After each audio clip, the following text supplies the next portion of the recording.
Watch. 1, 2. I don't know why Fraps lagged like that.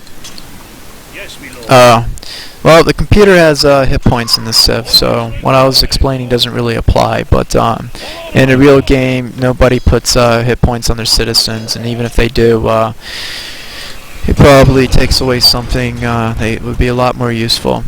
So anyways, my towers are going. You can use more citizens if you want, but I went for the higher eco. If you get a really fast rush off, honestly, it'll probably distract the enemy enough that you can get away with doing a lot less citizens on towers. But killing your food income as a result of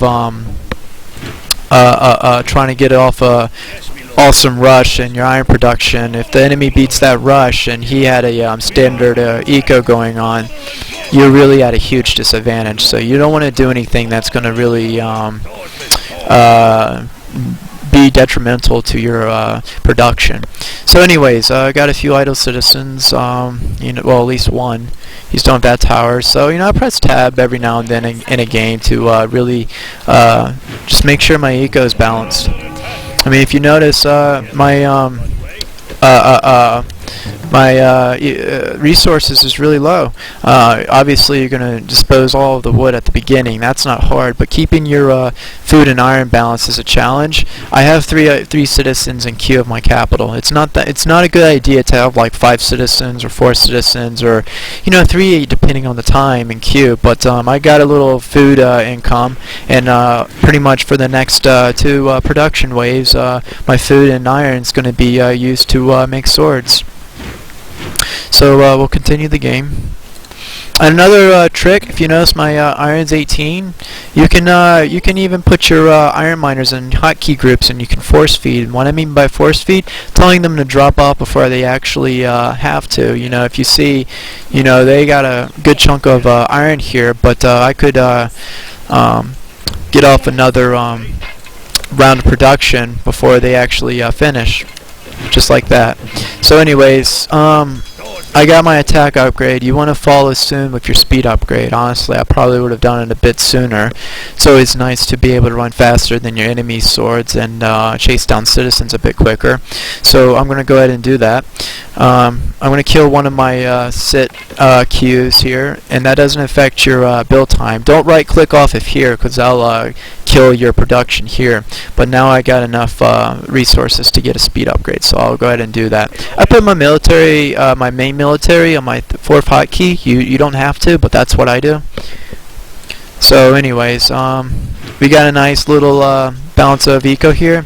I was toggling in between my actual buildings to make sure everything was balanced. They are, except for my last one. It's missing a sword in queue, so I'll go ahead and pump out another one.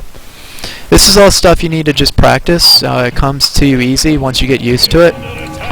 Something else I didn't explain, you don't want to go overboard on the food, because you do need to think about getting wood for houses and another settlement later on. So anyways, I need to force feed some iron because my production wave is almost done for my swords. Yep, there we go, another one coming right behind that one. If you notice, I wasn't paying attention to my army. You don't do that against a real player, but this is an easy computer starting on 1 citizen. It poses no challenge whatsoever, so I'm not really worried about that. Also, I've been doing some things with my military that I should be explaining.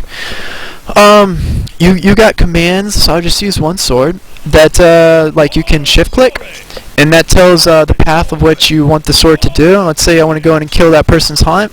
I can just do this, and my sword is programmed to run this path to kill his hunt. Holding down shift again will show what he does. It's a very useful technique, and you can program armies to do like little attack squads when you're not really paying attention. Let's say there's an army here. Let's see if there is. Yeah, there's a building here. It's kind of a cheap thing to right click like that, but it happens. I'm not going to really say too much about that. I mean, it's not really cheating, it's part of the game. But anyways, let's say I wanted to come at a very sneaky spot. Let's say I want to sit close to the woods, come up behind here and attack whatever that is. So what my last command was a control click with shift click. So you can shift click, shift click, shift click, and control click. You see the orange indication.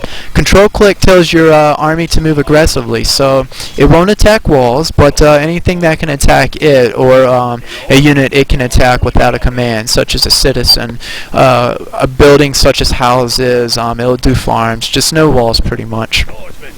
So it'll come in, say like I'll show you what it means to do that. I'll put my guys on a scout unit.